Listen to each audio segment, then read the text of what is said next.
How to log in Axis Bank credit card account. Welcome to Let Me Help, and let's get right into this tutorial. For this, you can search for Axis Bank credit card login. From all of the suggestions, tap on credit card services. To log in or sign in for your Axis Bank credit card, it is pretty simple. You'll be redirected to the official webpage of Axis Bank, where you'll be able to check out all of the features that Axis Bank has to offer. Tap on the user icon at the top.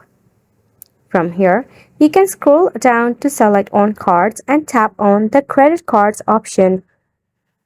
This is if you have not registered or applied for a credit card yet of Axis Bank.